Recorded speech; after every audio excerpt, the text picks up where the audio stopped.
ముందుగా మన గురువు గారైనటువంటి బ్రహ్మశ్రీ పితామహ గారి పాదాలు ప్రణమిస్తూ ఇక్కడికి చేసినటువంటి ఆత్మవాదులందరికీ నమస్కారం అండి.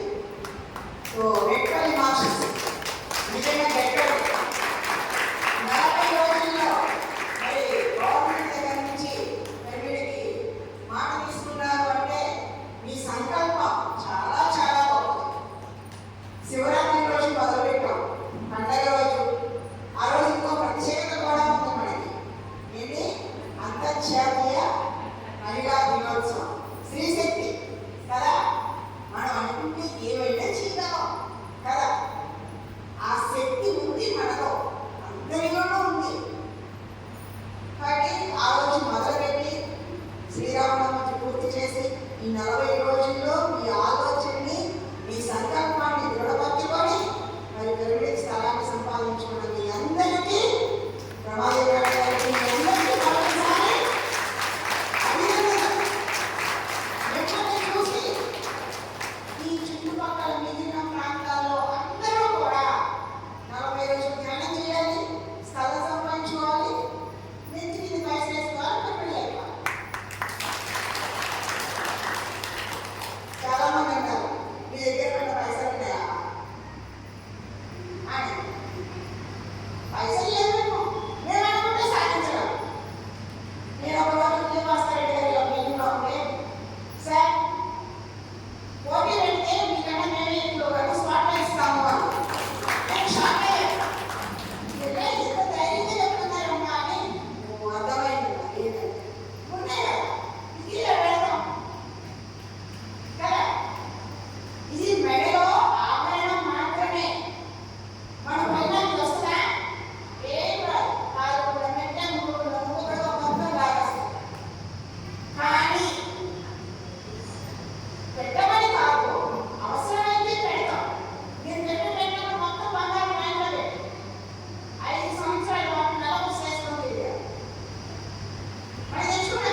డబ్బు ఉన్నది నేను ఎక్కువ చూసాడా?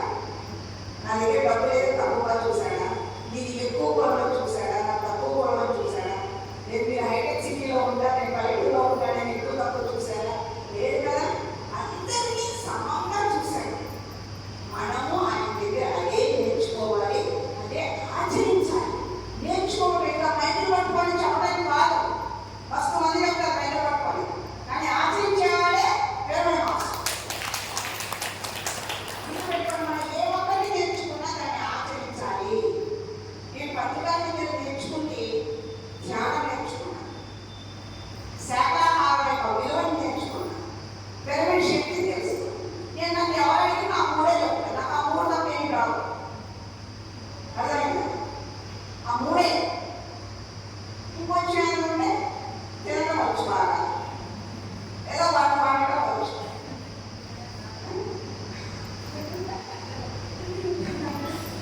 సో ఇవాళ మనం మాట్లాడుకునేది ఈ విషయాలు.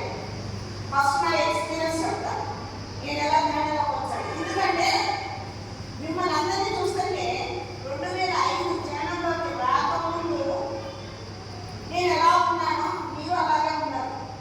అలా ఉంటే అందరం ముడియలేదా? అందరం ఒకలాంటి ఆలోచనలోనే ఉంటాం కదా. చదువు నార్మల్ చదువు, డిగ్రీ ఏం లేవు మనకి. నేను చదివి ఇంటర్ అది కూడా ఫెయిల్ అయ్యాను. Middle class family. సో మన ఆలోచనకి ముడియలేక ఒకలాగానే ఉంటాయి. నేను ధ్యానంలోకి ఎలా వచ్చానో, ఎందుకు వచ్చానో, ఎందుకు నమ్మేటో కూడా తెలియాలి కదా.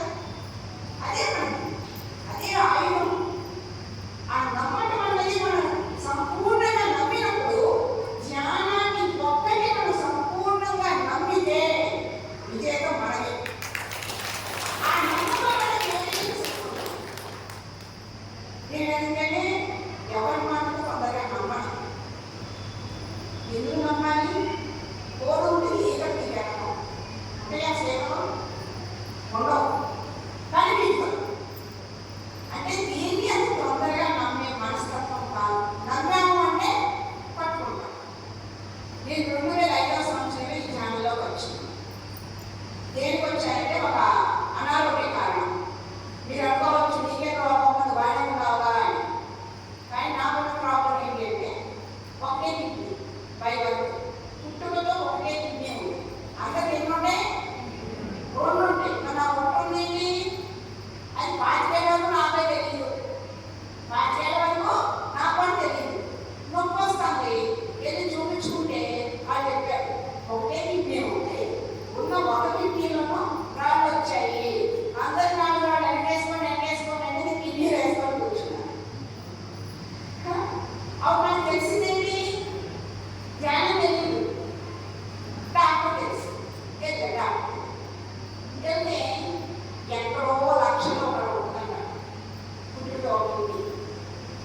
మనం సపరేట్ లక్ష్మణ్ ఎందుకు ఫేమస్ ఏంటంటే సింగిల్ కిడ్నీతోనే. ఎవరి కిడ్నీ అంటే నువ్వు నాకే పోయి చెప్తాను ఏ సమస్య వచ్చినా. సో నాకు తెలిసింది ఏంటంటే నేను హాస్పిటల్కి వెళ్ళాను, సర్జరీ చేయాలన్నా చేశాను. చేసిన తర్వాత డాక్టర్ ఏం చెప్పారంటే రోజు 5-6 లీటర్లు నీళ్ళు తాగాలి అన్నారు.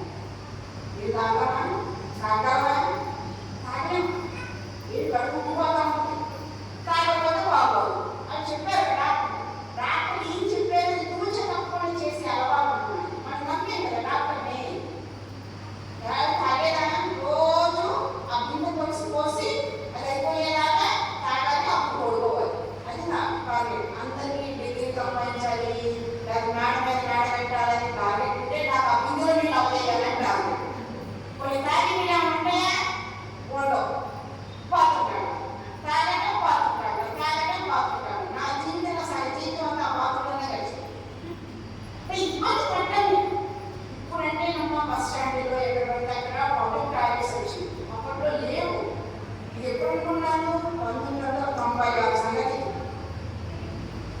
1996 నాకు ఒక కిడ్నీ ఉందని తెలిసింది. సరే అయినా తాగే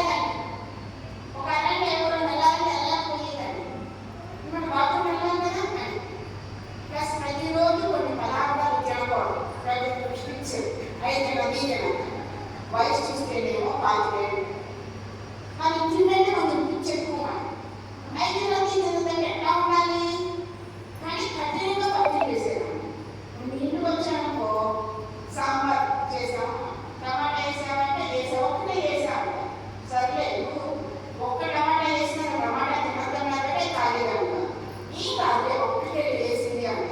సర్లే నువ్వు పెట్టి ఒక్కపడ భోజనానికి నా ప్రాణం మీద తెచ్చుకోమంటావా అని అసలు తాగేదాన్ని అని అంటే కఠినంగా పత్తి వేసాను. ప్రతి వేసవకాలం 2 నెలలు మందులు మీద. వేసవకాలం ఎన్ని తాగినా మాకు వెళ్ళగలరా, మీరు రాగలరా, అందుకని మందులు మీద. ఇవి సర్జరీ చేసి డాక్టర్ నాకు చెప్పే నియమాలు ఇవన్నీ బాగా పాటిస్తున్నాను. మీరు ఫ్రెండ్స్ చుట్టాలన్నాక ఇక నన్ను చూడగానే అయ్యో ఒకటే కిడ్నీ అంటే కదా, అయ్యో ఒకటే కిడ్నీ అంటే కదా, జాగ్రత్త జాగ్రత్త జాగ్రత్త. జీవితంలో ఎన్ని కష్టాలైనా భరాయించవచ్చు, కానీ ఎదుటి వాడి సానుభూతి మాత్రం మనం భరాయించలేం. అవసరమా? ఎలా ఉంటుంది? రాకెట్ కొట్టాలనిపిస్తుంది. నా ఆపరేషన్ నేను చేయించుకున్నా, నా మందులు నేను నింపుతున్నా, నా భర్త నేను చేస్తున్నా, నా నీళ్ళు నేను తాగుతున్నా, నా బాధలు నేను పడుతున్నా. మరి నీకేమైంది? జాగ్రత్త జాగ్రత్త జాగ్రత్త. ఈ మనలేమో అందరూ ఫ్రెండ్స్ చుట్టాలే కదా, కానీ లోపల మాత్రం ఇదిగా ఉండేది. అలా ఎంత జాగ్రత్తగా ఉన్నా మళ్ళీ 2వ వచ్చాయి. 8 సంవత్సరాలు మళ్ళీ హాస్పిటల్లో కలిగాను. కలిగితే అక్కడ డాక్టర్ గారు ఏమన్నారంటే సర్జరీ చేయడానికి అవసరం ఉండదు, ఒకసారి చేశాను కాబట్టి ఈసారి లాప్రోస్కోపీ చేయాలి అన్నారు. నా వేలోకి రోగాలు వస్తాయి, ఇంటి వాళ్ళు కూర్చుంటాను. నేను ఒక వారానికి మందులు రాయండి, వారం దాకా మరి డబ్బులు చూసుకోవాలి కదా అని చెప్పి మందులు రాయించుకొని వస్తున్నాను. బస్సులో కూర్చున్నాక ఆలోచించాను. నిజంగా నా జీవితాన్ని మార్చేసిందండి ఆలోచన. ఏంటంటే ఒకసారి సర్జరీ చేశారు, ఎంత జాగ్రత్తగా ఉన్నా 2వసారి వచ్చాయి. ఇప్పుడు లాప్రోస్కోపీ అంటారు, ఎలా కూడా చేయించుకుంటారు. ఎంత జాగ్రత్తగా ఉన్నా 2వసారి వచ్చాయి కదా, మరి 3వసారి రావని నమ్మకం ఏంటి? ఈ 3వసారి వస్తే ఈ లాప్రోస్కోపీకి ఛాన్స్ ఉందా లేదా? ఉంటే డాక్టర్లు చేస్తారు. అవకాశం లేకపోతే సారీ అంటారు. ఎవరు? నేను. అమ్మ ఉండకపోతే ఎలాగా? మనకేం చిన్నప్పటి నుంచి ఒక కోరిక ఏంటి? అసలు గుండె ఎందుకు వచ్చాను? వచ్చాను కదా, ఎందుకు వెళ్ళాలి? వచ్చాను కదా, ఎందుకు వెళ్ళాలి? గుండె పోవా? ఇదొక కోరిక. ఉండాలని కోరుకుంటుంది. మరి రోగం లేకుండా అందుకని మొత్తానికి ఈ ప్రాబ్లం నుంచి నేను బయటపడాలి అంటే నాకున్న మార్గం ఏంటంటే ఆలోచించాను. బస్సులో నో డాక్టర్ నో మెడిసిన్ అంటే ఇంగ్లీష్ డాక్టర్ వల్ల, ఇంగ్లీష్ మెడిసిన్ వల్ల నాకు ఉపయోగం లేదు అన్నది ఆ బస్సులో వచ్చేసింది ఆలోచన. నో డాక్టర్ నో మెడిసిన్ పేరు మీద వచ్చింది ఆదర్శ సూత్రాలు, ఒక ఆదర్శ సూత్రం. అది నాకు తెలియకుండానే నేను పాటించాను. బస్సు దిగేలోపు 40 మినిట్స్లో బస్సు దిగాను. ఈ 40 నిమిషాల్లో డిసైడ్ అయ్యాను, నో డాక్టర్ నో మెడిసిన్. ఏ చట్టం ఉందో, ఏ అవసరం ఉందో, మాయో మంత్రం ఎక్కడో చోటుకి వెళ్తాను, కానీ ఇంగ్లీష్ డాక్టర్ దగ్గర వెళ్ళదు అని డిసైడ్ అయ్యాను. నా ముందు వారాన్ని తెచ్చుకున్నాక పక్కన పడేసాను. హోమియోపతికి వెళ్ళాను. వారం రావాలి అన్నాను, పత్యం చేయాలి అన్నాను. 5-6 నెలలు వాడాను, తగ్గల. అప్పుడు ఆ డాక్టర్ గారు అన్నారు కదా, నా దగ్గర ఉన్న మందులన్నీ వాడేశానమ్మా, ఇది తగ్గలేదు, ఇంకా నీ ఇష్టం ఎక్కడికైనా వెళ్ళు,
డాక్టర్ దగ్గరికి వెళ్ళి నాకు ఎన్ని అర్థమైన తర్వాత తెల్లారేపు చెప్తామని వెళ్ళిపోయేది. అంటే ధ్యానం పడుతుందని తెలుసు కదా, తెల్లారద్దామని వెళ్ళాను. 10 నుంచి 1 గంటల వరకు వేసాడు టైం ఇస్తుంది. నా ఇంట్లో పని అయ్యేసరికి 12, 12:30 అయ్యేది. అరగంటకి వెళ్ళి ఏం చెప్తానే తెల్లారి మళ్ళీ మామూలే పని అయ్యేవారు. ఎందుకు పని అయ్యేది కాకపోతే టీవీ సీరియల్స్ నుంచి చాలా అదొక ఇంకో కారణం ఏంటంటే ధ్యానం అనే గొప్ప మార్గంలోకి మనం వెళ్ళాలి అంటే మాంసాహారం మానేయాలి. ఇది నాకు నేను పెట్టుకున్న నియమం. నాకు అసలు చెప్పలా. ఎందుకు అంటే మనం పూజ చేసుకున్న రోజు మాంసం తింటామా? కొన్ని ఆదివారం తింటాం. తెల్లారి గుడికి వెళ్ళాలంటే ఏం చేస్తాం? స్టవ్ దగ్గర నుండి మసిగొడ్డ వరకు ఇల్లు ఒళ్ళు మొత్తం శుద్ధి చేస్తాం.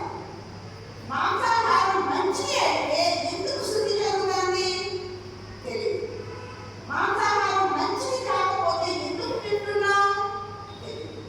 రెండు చేస్తున్నాం కానీ రెండింటికి వివరం తెలియదు. అందుకే కూడా విజయన పొందడం జనన మరణ చక్రంలోనే ఉంటున్నాం. మరి భగవద్గీతలో కృష్ణుడు చెప్తాడు, కోటి పూజ సమం ఒక స్తోత్రం, కోటి స్తోత్ర సమం ఒక జపం, కోటి జప సమం ఒక ధ్యానం. పూజ కన్నా స్తోత్రం గొప్పది, స్తోత్రం కన్నా జపం గొప్పది, జపం కన్నా ధ్యానం గొప్పది అన్నాడు. మరి సాధారణమైన పూజకే మాంసాహారం మానేస్తామే, మరి పూజ కన్నా ఎన్నో గొప్పది ధ్యానము. ఈ ధ్యానానికి ఎలా పనికి వస్తుంది? పనికి రాదు, మానేయాలి. అది ఎలా ఉంటే ఇది మానేయాలి. ఏ మానేస్తాం? చిన్నప్పటి నుంచి తినే అలవాటు ఉంది, మానేయాక రేపు వాయిదా రాస్తాం. అందులో మన ఆడవాళ్ళకి వాయిదా పడుతున్నట్టు కోళ్ళ ఇష్టం కదా. కోడి చీరలు కొన్ని సామాన్లు అలవాటు అలా రోజు వాయిదా రాస్తాం. 24 రోజులు గడిచిపోయిందండి. చివరికి భయమేసింది, చచ్చిపోతానని భయమేసింది. అంతకాలం ఒకే ఒక కోరిక, ఏమైనా సరే రేపు నుంచి ధ్యానానికి వెళ్దామని డిసైడ్ అయ్యాను. రేపు ఎందుకు అంటే వెళ్ళామంటే తినాం కదా, ఇవాళ తెచ్చుకొని తినేసి శుద్ధి చేసుకొని వరకు ఇలాగా ఆలోచించామని తెల్లారి మొత్తం లేకపోతే ధ్యానానికి వెళ్ళాను. వెళ్ళేసరికి ఎదురు కూడా ఆయన కనపడుతున్నాడు. చూడండి ఆ ఫోటో ఎంత ప్రశాంతంగా ఉన్నాడు. ఆయన చూడగానే నాకు అసూయ కలిగింది లోపల. నేనేమో ఇక్కడ లోపల వస్తానంటే నువ్వు ఇంటికి ప్రశాంతంగా ఉన్నావు అని నా లోపల నుంచి సమాధానం.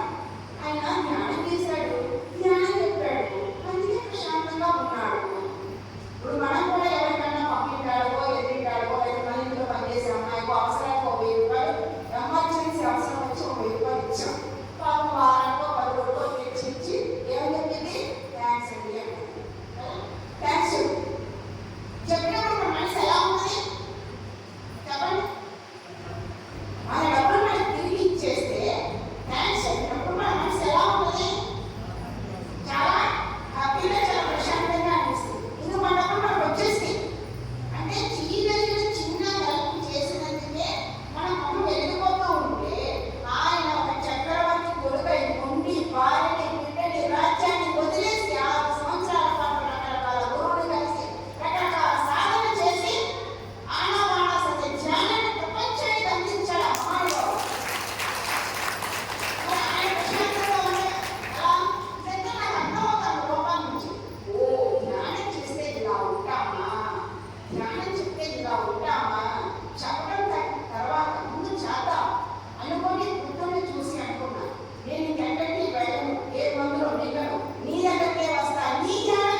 ముగించుకొని ట్రైన్ ఇంటికి పరిగెత్తా. ఎందుకంటే ఇప్పటికే 2 సీరియల్ పోతుంది, మరి 3 సీరియల్ ఎక్కడ పోతుంది అన్నాడు. కాకపోతే నేను రోజు వస్తున్నా ధ్యానానికి. ఎందుకు వస్తున్నా రోజు? బుద్ధుడికి మాట ఇచ్చా. ఎవరు? నేను ఇచ్చా మాట. నేను మాట ఇచ్చిన కారణంగా రోజు వస్తున్నా. ఇంకొకటి ఏంటి? పత్రిజీ ఆయన ఏం చెప్పాడు? ధ్యానం సర్వరోగ నివారణ అన్నాడు. ఆయన చెప్పినట్టు చేద్దాం. ఒక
పడుతుంది. అది చేసింది ఏంటంటే మెడిటేషన్ పడుతుంది. నాకు తెలియకుండానే పిరమిడ్ వచ్చింది ఆదర్శ సూత్రాల్లో నో డాక్టర్ నో మెడిసిన్, మాంసాహారం వదిలేయడం. వచ్చిన రోజు నుంచి ఈ రోజు వరకు క్రమం తప్పకుండా ధ్యానం చేయడం. పిరమిడ్ వచ్చింది ఆదర్శ సూత్రాల్లో ఒక ఆదర్శ సూత్రం మొట్టమొదటి ఏంటి అంటే శరీర ధ్యానం క్రమం తప్పకుండా చేయడం, అందరి చేత చేయించడం, క్లిష్టమైన హఠయోగ ప్రాణాయామాలన్నవి లేవు. ఇది మొదటి ఆదర్శ సూత్రం. ఇది నాకు తెలియకుండానే నేను పాటిస్తూ వచ్చినాను. అందుకే ఈరోజు నేను నిలబడి సో ఆరోగ్యపరంగా నేను చాలా హ్యాపీగా ఉన్నాను. ఇంకా ఇంకో మాట మీకన్నా ఇంకో మాట ఎక్కువే చెప్తాను. ఎందుకంటే ఇక్కడ ఉన్న మీ అందరికన్నా నేను ఎనర్జీగా ఉండాలని చెప్తాను. ఎందుకు అంటే మీకు 2 కిడ్నీలు ఉంది, ఇలా 1 కిడ్నీ ఉంది. అయినా సరే మీతో పాటు తిరుగుతున్నా, మీతో చెప్తున్నా, అన్ని చేస్తున్నా కదా. ఒక పాటు లేకపోయినా అంటే మీ అందరికన్నా నేనే చాలా మంది ఫోన్ చేస్తారు, మేడం నిజంగా ఒకటే కిడ్నీ ఉందా, ఎలా తింటున్నారు, మీరు ఒక పేషెంట్ కదా, జాగ్రత్తగా ఉండాలి కదా, ఇలాంటివి అడుగుతూ ఉంటారు. ఇలా క్లాస్లో చెప్పినప్పుడే నాకు ఒక కిడ్నీ అనేది గుర్తొస్తుంది. నేను చూసాను సచ్చాను ఆ రోజు చెప్పాడు. అవునా కదా, నేను చూడలేదు కదా, కానీ స్కానింగ్ తీసుకున్నాక ఆ రిపోర్ట్ చూశాక నాలో నమ్మకం ఎలా వచ్చిందంటే భూమి మీద అన్నాలన్నా ఉన్నాయి, ఎన్నో కొన్నాళ్ళు ఉంటాయి కదా. భూమి మీద ఉన్నన్నాళ్ళు నా లోపల ఏ పార్ట్ ఉందో ఏ పార్ట్ లేదో నాకు సంబంధమే లేదు. నేను మాత్రం హాస్పిటల్కి వెళ్ళను, మానసికంగా కానీ శారీరకంగా కానీ ఏ విధంగా నేను బాధపడను అన్నంత నమ్మకం వచ్చేసింది. ఎందుకు ధ్యానం అనే వజ్రాయుధం నా దగ్గర ఉంది. ఒక ఎవరెస్ట్ శిఖరానికి ఎక్కినంత కాన్ఫిడెంట్ వచ్చిందండి. మీకు ఒక చిన్న ఎగ్జాంపుల్ చెప్తా. మనం చీరలు ఎంబ్రాయిడరీ చేస్తాం కదా, 1000 రూపాయలు, 2000, 10,000 ఒక్కడు ఎవరి దగ్గర చేస్తాం. 10,000 పెట్టి చేయించాం, చాలా బాగుందండి, ఎంత బాగుందో. కానీ మనం పక్కింటి దగ్గర ఆవిడ అనుకుంటున్నానే నేర్చుకొని ఒక చిన్న ఖర్చు లేదా ఒక చిన్న ఫ్లవర్ పుట్టాం, మన ఇంటికి అక్కో చెల్లో అమ్మ ఎవరో వచ్చారు, ఏం చూపిస్తాం? ఎందుకని కదా ధ్యానం అన్నది మనం చేస్తున్నాం. ధ్యానం అన్నది మనం చేస్తున్నాం, మన సమయాన్ని పెడుతున్నాం, మన నమ్మకాన్ని పెడుతున్నాం, మన కృషి ఉంది, మన పట్టుదల ఉంది, మన సహనం ఉంది. కాబట్టి దాని ద్వారా వచ్చే ప్రతి మనకి గొప్ప విజయమే కదా. ఒకరు 10,000 పెట్టి తెచ్చించినా, లక్షించినా విలువ ఉండదు. ఇక్కడ మనమే ఇక్కడ ఇన్ని పెడుతున్నాం మనం. కాబట్టి ధ్యానం అంత పవర్ఫుల్. ఎందుకు ధ్యానం ద్వారా ఇంత ఆనందాన్ని పొందుతున్నామంటే అక్కడ మన సమయాన్ని పెట్టాం, మన సహనం ఉంది, మన పట్టుదల ఉంది, మన కృషి ఉంది అక్కడ. అందుకే అక్కడ నిజమైన ఆనందాన్ని అక్కడ పొందుతున్నాం. నిజంగా నేను ఎందుకు క్లాసుకి ఎక్కడికైనా ఎందుకు వస్తాను అంటే ఒక కారణం అండి. అది లైవ్ ఎగ్జాంపుల్. నేను ఒకసారి బెంగళూరు పిరమిడ్ వ్యాలీకి బుద్ధ గవర్నమెంట్కి వెళ్ళాను. ఫస్ట్ టైం నేను జనంలో వచ్చాక మెడిటేషన్ క్లాస్కి వెళ్ళడం బయట. మామూలుగా ఇప్పటికల్లా చిన్న చిన్న క్లాసులు లేదా మాకు డాక్టర్ యువత గారి వర్క్షాప్ అవన్నీ జరిగాయి. వెళ్తే బెంగళూరు వ్యాలీ చూసారా? చూడని వాళ్ళు ఎవరైనా ఉంటే వెళ్ళండి. పిరమిడ్ వ్యాలీ చాలా అద్భుతంగా ఉంటుంది, చాలా బాగుంటుంది. అయితే అక్కడ వెళ్ళి చూస్తే చాలా బాగుంది. బాత్రూమ్ వెళ్తే ఎంత శుభ్రంగా ఉన్నాయో ఆ బాత్రూమ్. మన ఎలా అంత శుభ్రం ఉండవు, నిజం చెప్పాలి. ఇక్కడ మనమే తోముకోవాలి. మరి టిఫిన్కి వెళ్తే 2-3 రకాల టిఫిన్లు పెడుతున్నాను. భోజనానికి వస్తే వెరైటీగా వేడిగా పెడుతున్నారు. చాలా మంది ఉన్నారు. ఎవరి ముఖం చూడండి, అందరి ముఖంలో ఆనందం ఆనందం ఆనందం. ఎవరి ముఖంలో కూడా నీరసం కానీ, నిస్సత్వం కానీ, అలసట కానీ, విసుగు కానీ లేవు.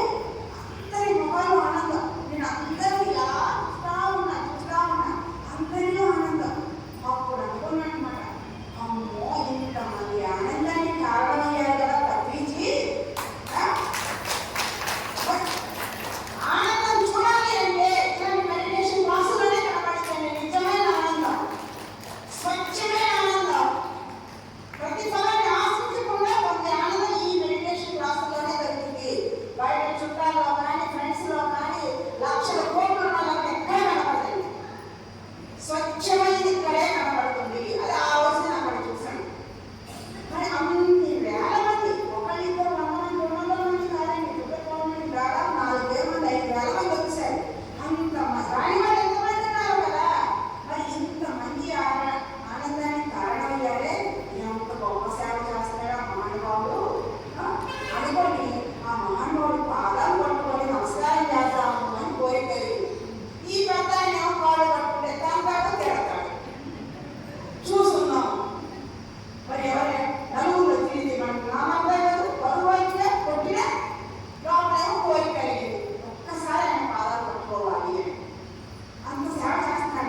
ఏమో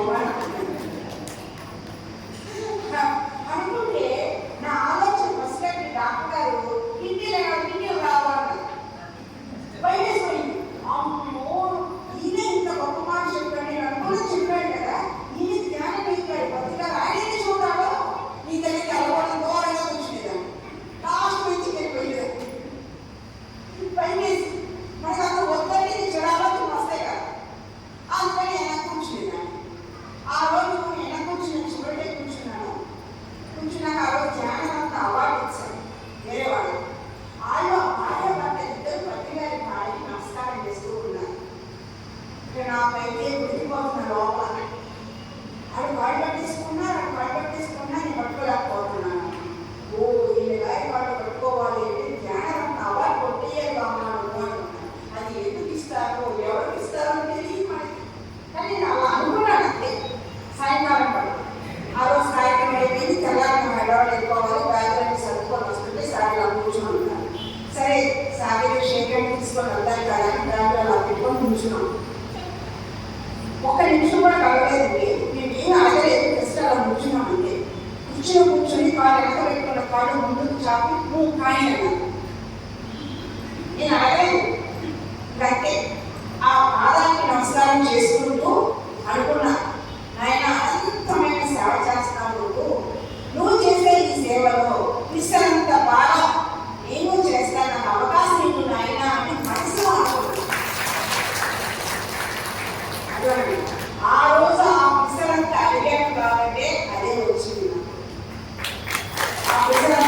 ఇప్పుడు కూడా నేను అడిగే పాదాలన్నా ఆ పాదాలే ఆస్పాసే గుర్తొస్తుంది అని అంత కోరుకున్నాను కదా, ఆ పాదాలకు నమస్కారం చేయాలి అని.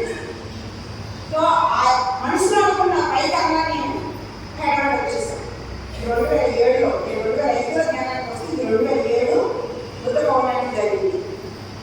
జూన్ నెలలో మా సెంటర్లో ఒక మీటింగ్ పెడుతున్నారు. సెకండ్ సండే క్లాస్ పెట్టాలి, గుళ్ళ వర్క్షాప్ పెట్టాలి, భోజనాలు ఎలాగా ఇప్పుడే రెండుకి అందరి మీద ఆధారపడుతున్నాము అని. నేను అనుకున్నాను ఆ భోజనాలు ఏదో మనకు వస్తే బాగుండు అనుకున్నాను. అమ్మ భోజనాలు ఎంత ఊళ్ళో ఏమో ఎంతమంది వస్తారు, ఏ ఊళ్ళో పంపించినారంటే మనం మాట ఇవ్వకూడదు అని అనుకున్నామని వెంటనే ఎత్తి అనుకున్నాను. ఇంట్లో 100-200 మొదలు తెలియకుండా మ్యారేజ్ చేస్తాం, మ్యారేజ్ చేయాలి అంటే చెప్తామా చేయలేం కదా అనుకుని కూరుకున్నాను. మా వారు ఏం చేశారంటే నన్ను అడగకుండా సెంటర్కి వెళ్ళిపోయి ఈ సెకండ్ సండే భోజనాలు ఎంతమందికైనా పర్వాలేదండి, ఎంతకైనా పర్వాలేదు, అవకాశం మాకు ఇవ్వండి అని అడిగారు. ఇంటికి వచ్చేసి ఇలా అడ్వచ్చాను నేను, నీ కోర్టు ఉంటే నువ్వు వండు, లేదంటే మెస్కి ఏదైనా ఆర్డర్ ఇద్దాము అని. కాబట్టి నేను ఎలా ఉంటానండి, రాజు తేలిపోయాను.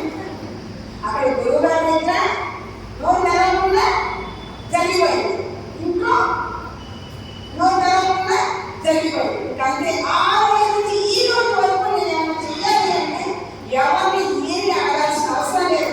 ఒక ఆలోచన రిలీజ్ చేస్తే అది వారంలో 10 రోజులు నెలలో మేనిఫెస్టో అవుతూనే ఉంది కదా. ఇది కదా జ్ఞాన శక్తి, ఇది కదా కాకపోవాలంటే నోరు తెరవాలి దీనికోసం. ఆ రకంగా అన్నీ మన దగ్గర రప్పించుకోవచ్చు ధ్యానం ఉంటే. చూడండి ధ్యానం ఎంత గొప్పదో మరి. ఆ రోజు నుంచి ఈ రోజు వరకు అనుకున్నట్టు జరుగుతూనే ఉన్నాయి. ఇది ధ్యానం యొక్క పవర్. సో ఇంకొక విషయం ఏంటంటే నాకు నచ్చిన విషయాలే చెప్తాను. నాకు శాకాహారాలు అంటే ఇష్టం, అన్నదానం అంటే ఇష్టం. ఈ 2 విషయాలు పెట్టుకున్నామా? శాకాహార ర్యాలీ ఇది కూడా చాలా మంది ర్యాలీలో పార్టిసిపేట్ చేసే ఉంటారు. ర్యాలీలో పార్టిసిపేట్ చెయ్యని వాళ్ళు ఎవరైనా చేయగలుగుతారండి? చెయ్యని వాడు, ర్యాలీకి రానివాడు వచ్చిన వాళ్ళు రానివాడు.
వారాల్లో కాంప్లెక్స్, ఫ్లక్లైట్, క్యాప్లు, బ్యానర్లు అన్నీ తయారు చేసుకొని ర్యాలీ మొదలుపెట్టాం. అప్పట్లో ర్యాలీ 10 మంది వస్తే గొప్ప విషయం, 15 మంది వస్తే పర్వాలేదు, 20 మంది వస్తే పెద్ద ర్యాలీ, 20 మంది వస్తే పెద్ద ర్యాలీ. అలా చేశాను. చిన్న పిల్లల్ని, పెద్దలు వచ్చేవాడు, చిన్న పిల్లల్ని తీసుకొని ర్యాలీ చేసేది. అందరూ నన్ను చూసి నవ్వేవాడు. కోడి కనుక పిల్లల్ని ఎంటేసుకొని ఎలా తిరిగిందో లక్ష్మీ పిల్లల్ని ఎంటేసుకొని తిరుగుతానికి ర్యాలీ అంటే ఎవరు మాత్రం మాంసం అని ఏమన్నా కోడి. నేను నమ్మిన సత్యం, నా గురువు దగ్గర నేను నేర్చుకున్న సత్యం చెప్పడానికి ఎవరు సపోర్ట్ కావాలి, ఎంతమంది వస్తే చెప్తాం మనం ఆలోచించండి. నేను నమ్మిన సత్యం, నా గురువు నేర్పిన సత్యం ఎంతమంది 1000 మంది చెప్తామా, 2000 మంది చెప్తామా? కాదు కదా, ఒక్కరైనా చెప్పాలి అని మొదలెట్టాను. ఒకసారి ఎట్లా ఒక మీటింగ్లో చంద్రబాబు నాయుడు గారు పత్రికలు కూర్చుంటే చంద్రబాబు నాయుడు గారు అడిగారు, ఏమని, ఓం శాంతిలో ఎక్కువ ఉన్నారు సంఖ్య, మీ దగ్గర తక్కువ ఉన్నారు అని. సార్ అడిగారు, మీకు సంఖ్య కావాలా సత్యం కావాలా అని. అంటే సత్యం అంత గొప్పది. మేము ఒకసారి ర్యాలీ పెడితే ఏదో పండుగ వచ్చింది, 2011లో 135 రోజులు ర్యాలీ చేసామండి. ఒక రోజు 40 రోజులు కాదు, 135 రోజులు ర్యాలీ చేసాం. రోజు ర్యాలీ. అప్పుడు ఈ రోజులను పెట్టుకోవాలని మానేయాలని తెలివితేటలు లేవు మనకి. ఈ రోజు తెలివితేటలు అర్పణ చేసుకుంటూ వాళ్ళనే. అయితే తర్వాత 2011 వైజాగ్ చేయడానికి డొనేషన్ కలెక్ట్ చేయాలని ఆపేసాం. పండుగ వస్తుంది కదా, 135 రోజులు లేదా పండుగ వస్తుంది కదా, మన ఇల్లు వాళ్ళు కొనుక్కోవడానికి ఇంకా తెచ్చుకోవడాలన్నీ ఉంటాయి కదా. ఓరో వాళ్ళకి అయితే ర్యాలీకి 5గురుమే ఉన్నాం. చూడండి, 5గురుమే ఉన్నాం. ఆ 5గురు ఇద్దరు కొత్త జ్ఞానానికి వచ్చిన వాళ్ళు పట్టుకొని పోయాం. అయితే ఇంకో రావండి, నేను అక్కడైతే వస్తానండి, నేను అక్కడ పండుగ రాయిపోతాను. ఒక రాయిపోయి ఇంట్లో కొత్త మధ్యలో జారుకున్నాను. మీరు ఎంతమంది అండి? ఇద్దరే శ్లోకం చెప్పుకుంటూ వచ్చి చూడండి. అలా ఇద్దరే చెప్పిన స్లోగన్స్ 10 మందితో మొదలైన ర్యాలీ 15 మంది దాకా వచ్చింది. ఈ ర్యాలీ చేయడం వల్ల చాలా మంది అనుకోమండి, పెద్దలు ఉంటారు కదా, ముసలివాళ్ళు, కొంచెం ఏజ్ ఉన్నవాళ్ళు, మోకాళ్ళమ్మ, రాలేనమ్మ, ఆనప్పమ్మ, ఈనప్పమ్మ, నడవలేనమ్మ అంటారు.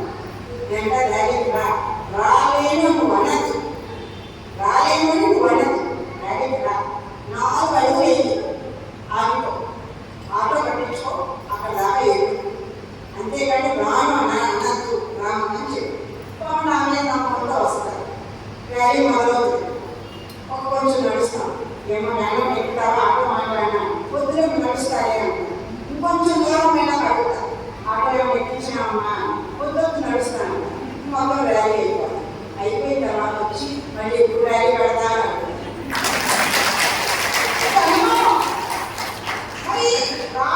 ఇంట్లో ఉండి పోయి ఎన్నో వాళ్ళు వచ్చేదేనా. ర్యాలీలో ఎప్పుడైతే అడుగు మొదలు పెట్టారో 84 లక్షల జీవరాశుల కోసం అది మొదలుపెట్టినప్పుడు ఈ దేహం మాత్రం వాళ్ళ కంట్రోల్లో వెళ్ళిపోతుంది. అందుకే నేను ఆ స్లోగన్స్ గట్టిగా అరిస్తే నీలో నువ్వు ఉండవు, నీలో నువ్వు ఉండవు, నీ శరీరంలో ఉన్న 7 చక్రాలు ఏ పని ఆగిపోతావు. మన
కొన్ని కర్మలు తగ్గకపోతున్నాయి. లాభాలు లేకుండా ఎవరైనా చెప్తారండి, మీరు చెప్తారని నేను అస్సలేదు.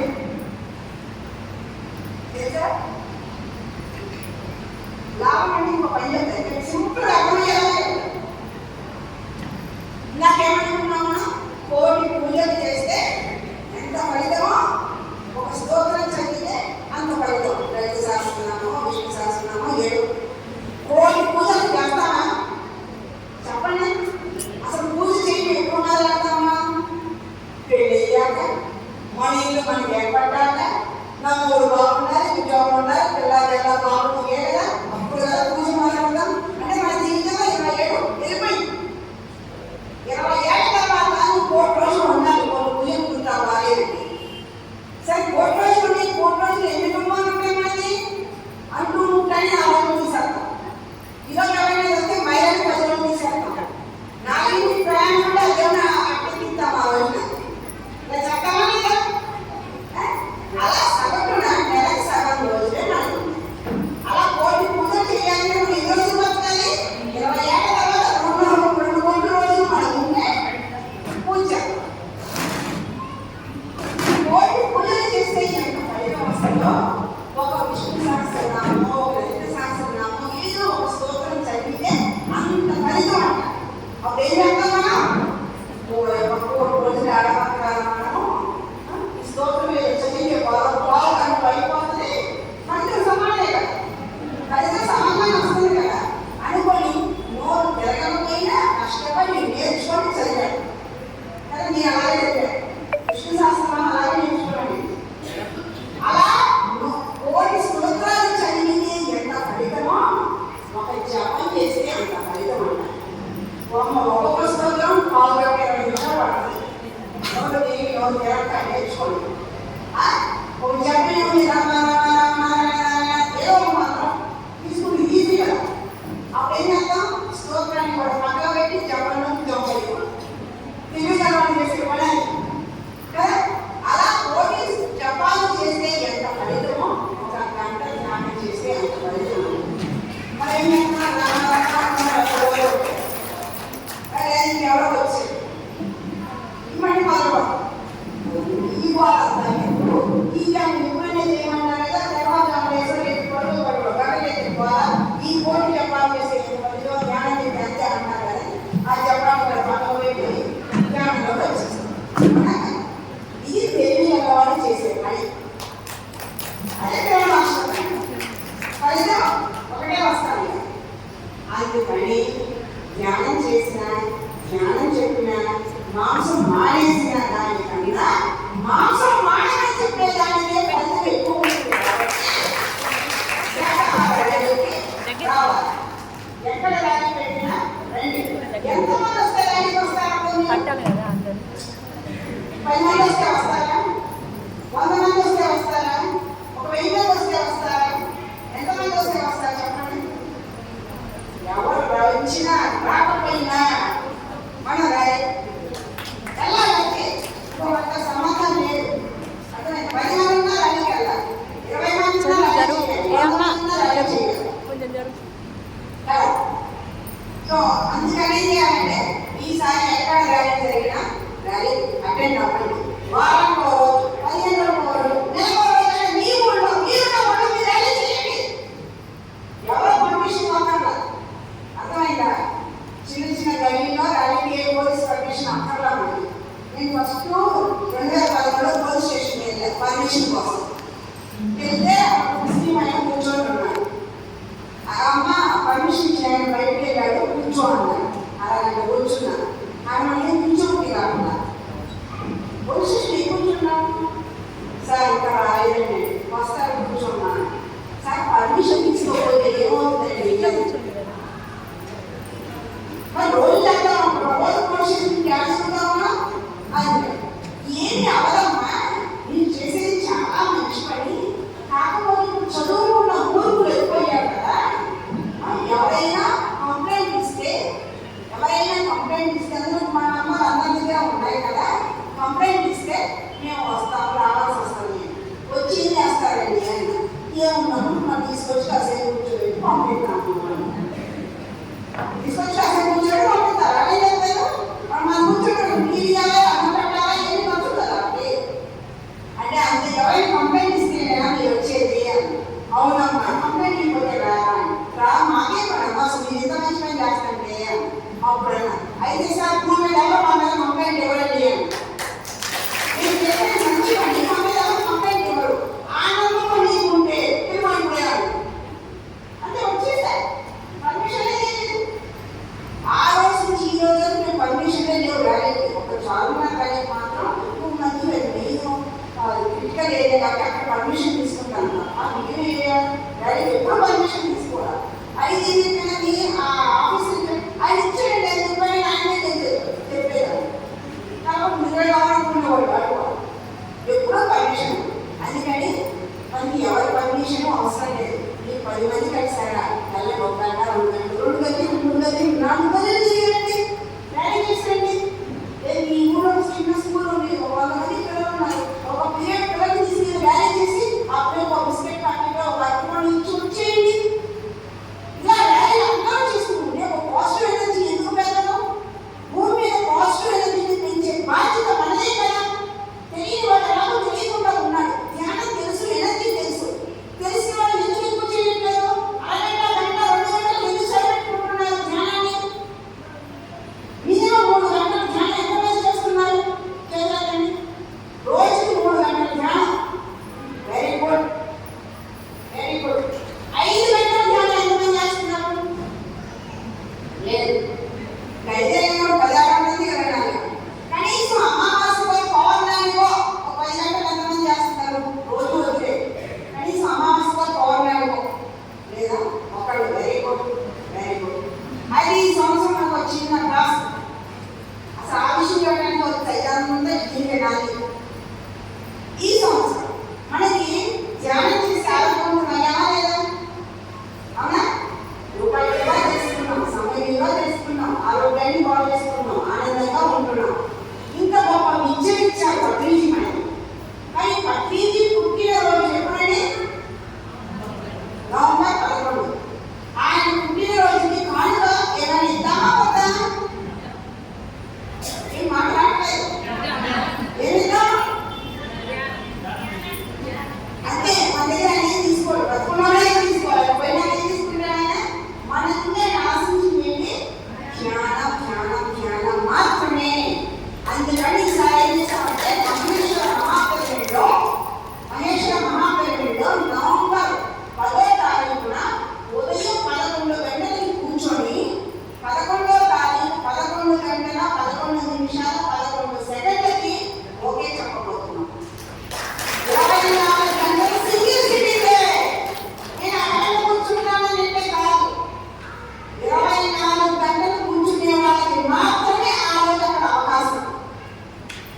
చూడండి, అయ్యో మాకు అలవాటు లేదు కదమ్మా, మాకు ఆకలి కదమ్మా, మాకు కాళ్ళు ముట్టు పడితే కదమ్మా, మాకు కోళ్ళు వస్తాయి కదమ్మా అంటారేమో.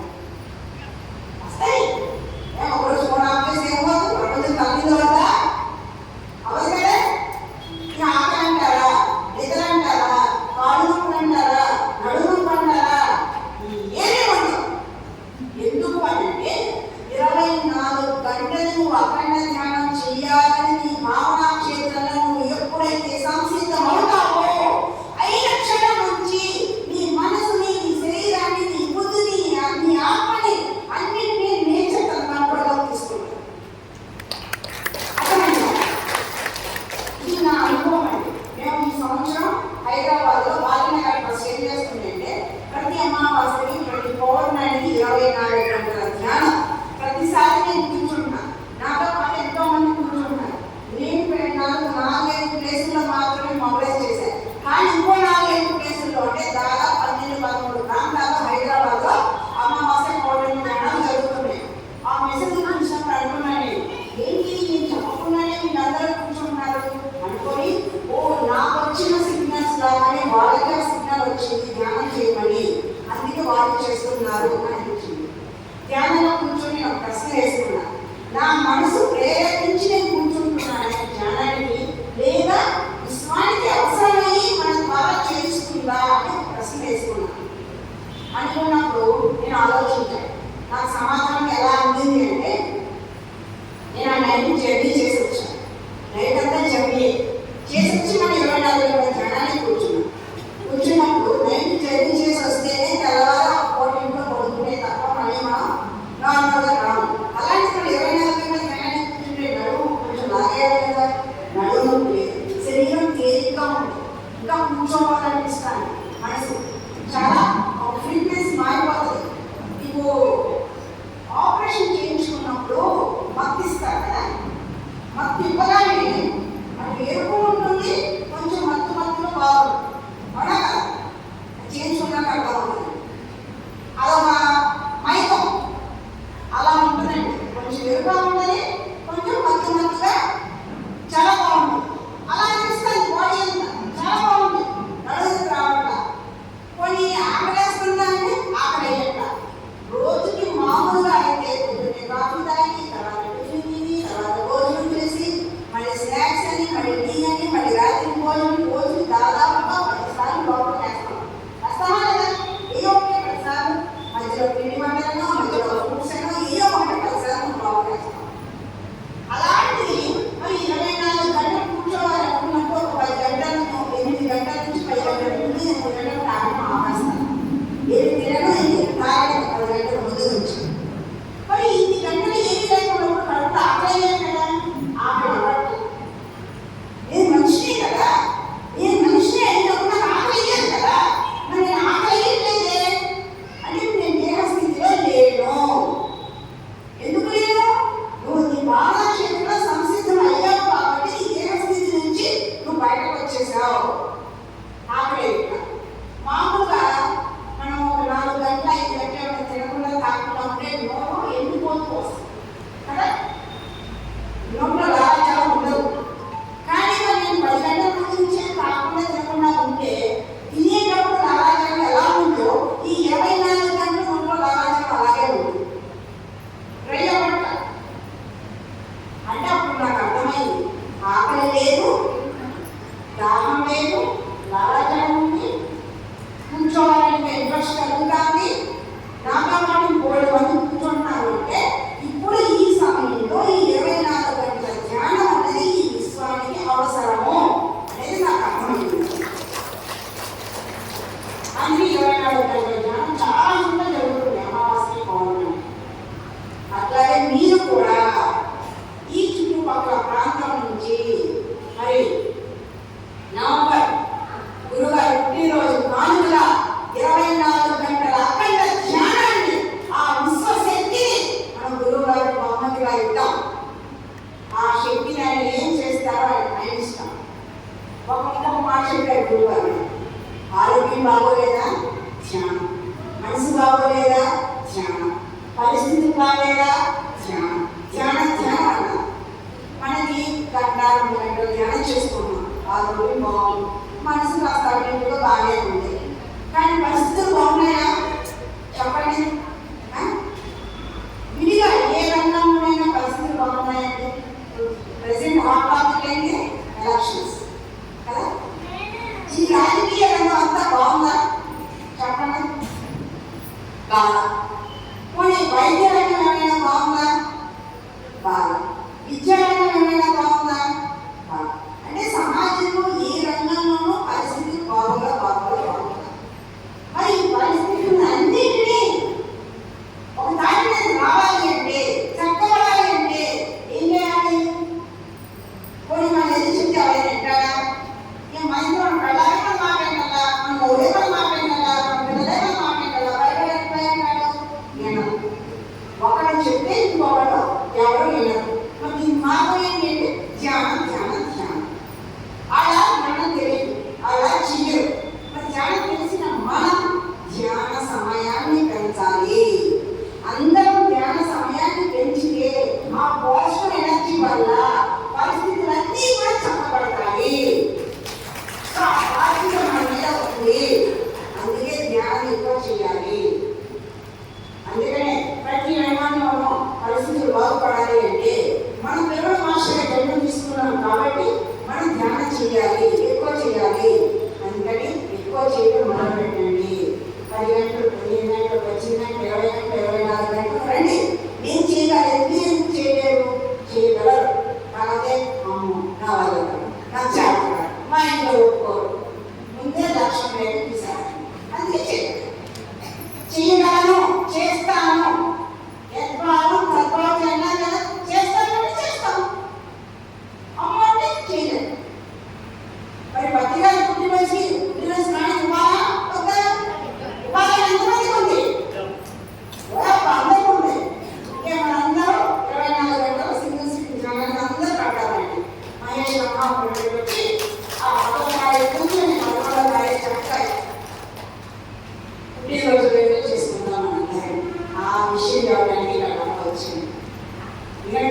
40 రోజులు అక్కడ ధ్యానం చేశారు కదా. ఇది కూడా చెప్తే కాస్త సాధన పెంచుకొని అందరూ అక్కడికి రావాలి. ఎందుకంటే ఈ జన్మకి ఈ జీవితానికి గొప్ప వరం పట్టించి ఆయన ఇచ్చిన జ్ఞానం, ఆయన ఆశయం ఎంతో ఎంతో మన వల్ల ఎంతైతే అంతే చేద్దాం. అవన్నీ చేయలేదు కదా, ఎంతైతే అంతే చేద్దాం. అందుకని ఆ రోజు అందరూ సాధన పెంచుకొని నవంబర్ 10వ తారీఖు అందరూ మహేశ్వర మహాపండికి వచ్చి దాదాపు 2000 మందికి అవకాశం. అదే ఎక్కువ మంది లేదు, మళ్ళీ 2000 మందికి అనుకుంటున్నాము. నేను కానీ ముందుగా పేరు ఇవ్వండి. నేను అప్పుడు నెల ముందు కొన్ని వాట్సాప్లో వస్తాయి. సో పేరు ఇచ్చి ఆ ఛానల్ పాల్గొందాం. ఈ ఛానల్ ధన్యం చేసుకుంటాం. నేను ప్రైవేట్ మూమెంట్ పడి ఇలాంటి కార్యక్రమం ఇంతవరకు ఎప్పుడు జరగలేదు. మహేశ్వర మహాపేటలో 3 గంటలు ధ్యానం చేశాం. ధర్మచక్రాలు 24 గంటల ధ్యానం ఇప్పుడు చేయాలి. ఇప్పుడు చేయబోతున్నాం. కొన్ని వేల మందితో 24 గంటలు మహేశ్వర మహాపేటలో పత్రికా శక్తిస్థల సమక్షంలో మనందరం ధ్యానం చేయబోతున్నాం. కాబట్టి